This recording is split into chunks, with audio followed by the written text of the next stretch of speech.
It would require an extraordinary amount of planning. Karoline Leavitt, his press secretary, the woman who keeps insisting Trump didn't draw this or sign this in 2003, she was 5 years old. She was too young even for Jeffrey Epstein in 2003. So she knows Trump and his merry band of sycophants, it's that their word is as good as gold. I mean, it is incredible at his age that Chuck Schumer is still able to bend over so far.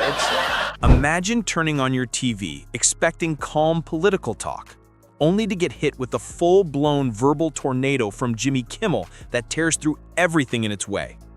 Karoline Leavitt stepped in with confidence, then Trump's name came up out of nowhere, and instantly the whole show exploded into a comedic war zone. People are still debating whether it was pure satire, ruthless takedown, or a mix of both.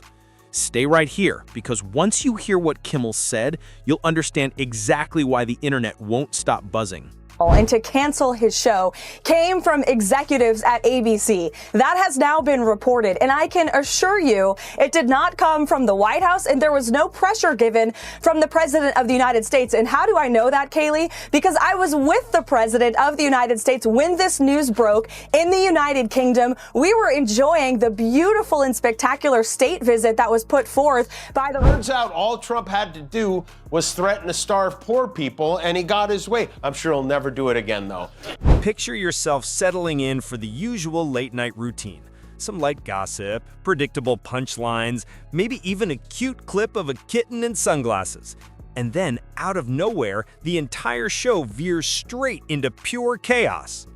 Meanwhile, with all this going on, he posted up a storm on Truth Social this week, and he covered a range of topics from Biden and his auto pen to photos of his new ballroom. He bragged about getting the key to the city of Miami. He raged about the price of beef. He plugged his son Eric's book. He bashed Nancy Pelosi. He complained about voter ID. And we learned he's trying to get the NFL to name a stadium after him.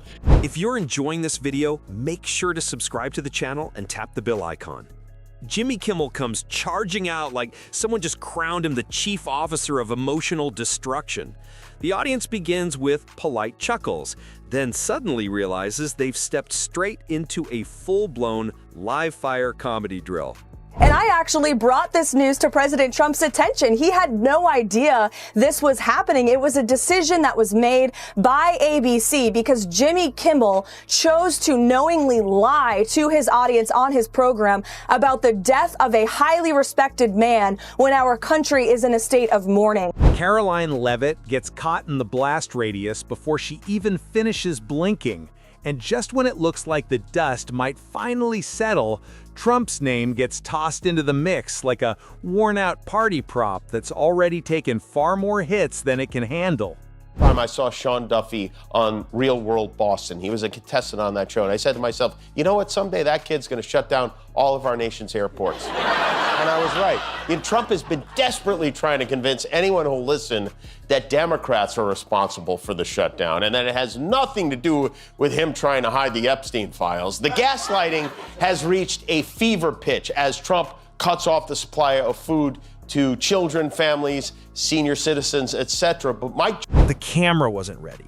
The audience wasn't ready. America wasn't ready. The only thing ready was Jimmy Kimmel's instinct to fully commit to a joke, like a man betting his rent money on a roulette table because the wheel looked lucky. There's a moment everyone saw it when Kimmel shifts from teasing that feels like friendly banter to roasting that feels like the universe forgot to install a safety switch. Karoline Leavitt walked into the discussion armed with talking points as soft as feather pillows. Jimmy walked in with punchlines sharp enough to slice through steel. The contrast was straight up cinematic. Viewers at home picked sides instantly. One group declared, "This is savage comedy at its peak." The other group whispered, "Should someone call the comedy police? Is he even legally allowed to go this hard?" Meanwhile, Trump's name, despite him not being anywhere near the studio, turned into a comedic boomerang that kept flying back into the frame. Every time the energy began to cool, Jimmy tossed another Trump reference that sent the crowd spiraling like a gust of wind hitting a tower of Uno cards. Somewhere in the background, a studio intern was probably Googling, "Can political figures sue over metaphorical comedic beatdowns?" While the audio director frantically adjusted levels because the audience gasps had become louder than the applause. Let's be clear. Karoline didn't walk in unprepared. To step back and think about how small your problems are, and that really, in the grand scheme of the universe, going back 600 years to the last eclipse, your life means nothing. Right here in the District of Columbia. Total crime in DC is down 19%, and violent crime is down 30%. Carjackings in the district are down 67%. Homicides are down 57%. Robberies are down 40%. Motor vehicle thefts are down 32%. And assaults with dangerous weapons are down 23%. And property crime is down 18%. These numbers prove the president's bold actions to make DC safe and beautiful again are working. She walked in, polished and confident, every sentence lined up like she'd rehearsed with 7 TED Talks playing for motivation. But comedy doesn't care about preparation. Comedy shows up like, "Oh, you brought facts? Cute. I brought sarcasm, pettiness, and metaphors no one ordered." Once the roasting started, it didn't stop. You could practically imagine the writers backstage cheering like esports fans every time Jimmy dropped another line that felt less like political commentary and more like psychological dodgeball. Then came the moment, the joke that shifted the entire room. No quote needed, just the tone, the timing, and the precision of someone who had been waiting all week for the perfect setup. If you paused right after, you could pinpoint the exact second Karoline mentally filed a complaint with the universe, like, "This was not in the job description." And of course, Trump got pulled in like an unscheduled cameo. The jokes hit him like those flying Hogwarts letters, except none were invitations and all were loaded with theater-grade sarcasm. Pure late-night chaos. The comedy equivalent of stepping on a Lego barefoot. The internet? Total pandemonium. Trump reportedly wants the Washington Commanders to give him naming rights to their new stadium. Why would anyone ever want to name anything after Don? I mean, look at Don Jr. It's not exactly a winning strategy. But he's a big football guy. Fans of Kimmel exploded online, firing off tweets that ranged from comedy gold to pure disbelief, with people replaying the moment like it was secret government evidence. On the other side, Trump supporters and Karoline's fans built digital walls and shouted through comment sections like medieval horn players yelling, "How dare he!" The drama burned hot enough to power a whole city. News outlets jumped on the clip like Black Friday shoppers spotting a $6 TV. Political analysts tried to break it down with serious faces, as if they were decoding something that was never meant to make sense. Memes dropped within minutes. Reaction channels recorded 19-minute breakdowns of a 22-second moment. That's the internet. Decades of technology fueling a global argument about sarcasm. As the segment rolled on, Kimmel only amped things up. Every gesture looked like he was holding an invisible "I regret nothing" banner. The audience kept laughing, not because of politics, but because the chaos was impossible to ignore. It felt like watching someone confidently push a door labeled "pull." You shouldn't laugh, but you do anyway. Meanwhile, Karoline held her composure with the same frozen smile people wear at family dinners when an uncle gets too honest about his crypto losses. The results are in for President Trump's annual physical exam, and guess what? He's in excellent health. Of course he is. He eats right, he avoids unhealthy foods, diet soda, he manages stress, he doesn't hang on to anger, he gets a good night's sleep, he limits his time on social media, he spends lots of time with loved ones and gets plenty of exercise getting in and out of that golf cart, and he's got a body like Brad Pitt to show it. On another note, I know that many in the media have been speculating about bruising on the president's hand and also swelling in the president's legs. So in the effort of transparency, the president wanted me to share a note from his physician with all of you today. Trump wasn't even there. Yet somehow, he became the unexpected star of the chaos. His name kept popping up like extra seasoning someone kept sprinkling just to make things spicier. Every mention sent a ripple through the room. You could practically imagine Trump scrolling his phone somewhere, squinting at the screen and wondering who approved the comedic power surge fueling that takedown. By the midpoint of the segment, the whole thing stopped feeling like politics and turned into pure late-night absurdity. It wasn't a debate, it was a gladiator match made of microphones and sarcasm. One side came in with tidy bullet points, the other with jokes sharp enough to cut marble. The audience bounced between cheering and covering their mouths like kids watching someone break a rule on purpose. The energy hit the level of a boxing match, except nobody was sweating, and one fighter didn't realize a match had started until the third punchline landed. Then came the finale. Kimmel's over-the-top closing blow. Not just an ending, but a door-slamming, window-boarding, key-mailing to Canada kind of ending that shut down the entire exchange with theatrical finality. This is some report. His active lifestyle continues to contribute significantly to his well-being. He stays fit thanks to frequent victories in golf events. Which reminds me, congratulations to President Trump on winning the Masters this weekend. This is Trump's doctor, the guy who wrote this up, Navy Captain Sean Barbabella. He is, that's also the face he made when Trump dropped his pants in the examination. Dr. Barbabella claims that Trump is 6'3". She walked in polished and confident, every sentence rehearsed like a TED Talk montage. But comedy doesn't care about prep. Jimmy Kimmel came armed with sharp, relentless jokes that hit like psychological dodgeball. One perfectly timed punchline changed the energy of the entire segment, and suddenly Trump's name, though absent, was everywhere, tossed into the chaos like unwanted seasoning. The audience erupted, some laughing, some gasping, while viewers online debated furiously. Fans and critics clashed in comment sections as memes and reaction videos exploded. Kimmel didn't just tell jokes, he orchestrated a spectacle, each line delivered with an invisible banner reading, "I regret nothing." Karoline stayed composed, her smile frozen like at a family dinner when someone overshares. By halfway through, it was no longer a discussion, it was gladiatorial comedy. Bullet points versus razor-sharp punchlines, the audience alternating between cheering and covering their mouths. Kimmel closed with a finale so over the top it slammed the door on the segment, leaving everyone breathless. Regardless of politics, the skill of that comedic ending was undeniable.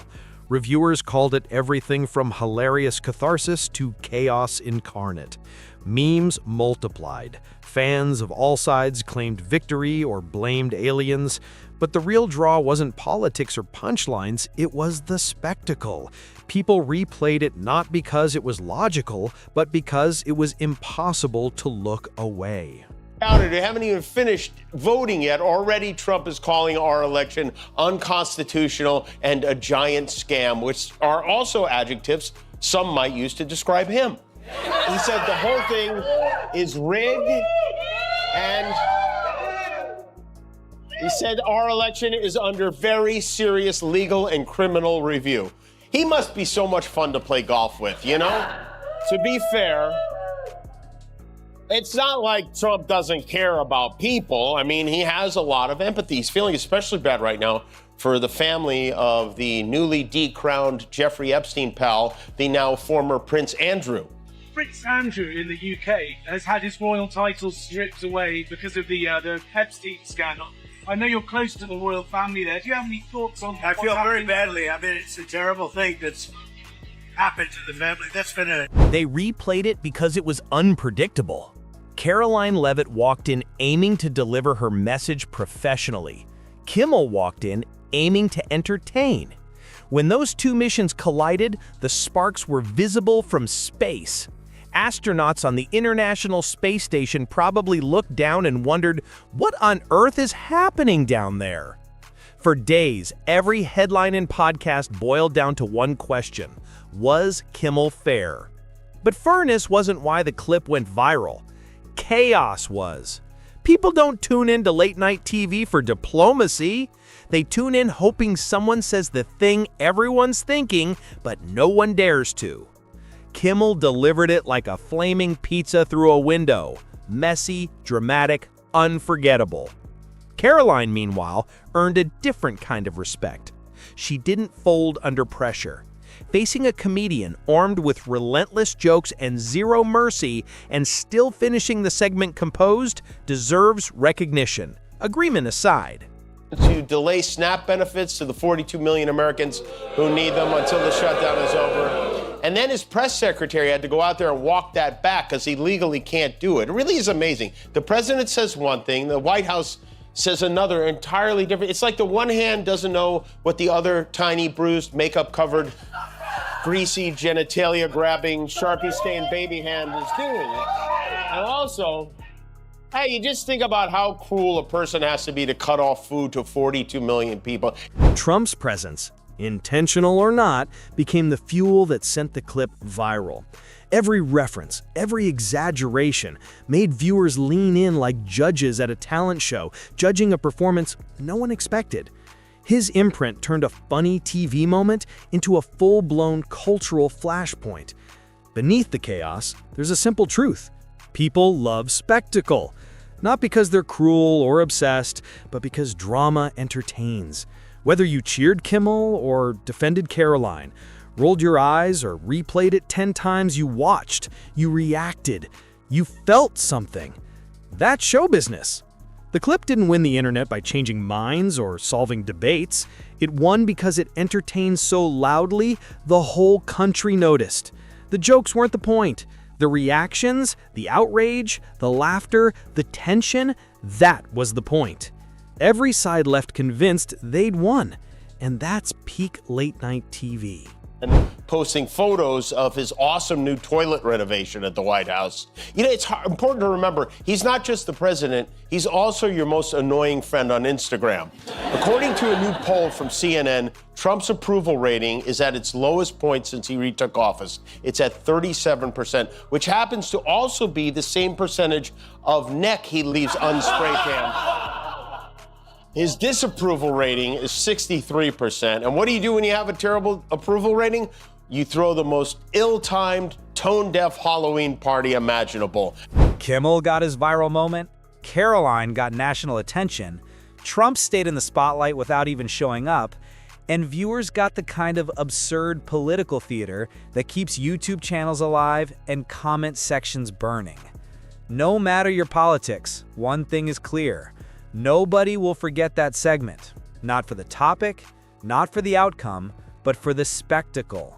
The loud, controversial, popcorn-fueled spectacle.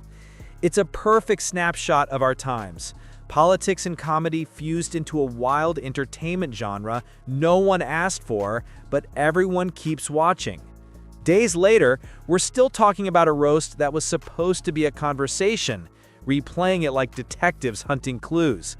Laughing, arguing, invested in something that ended before anyone realized it had begun.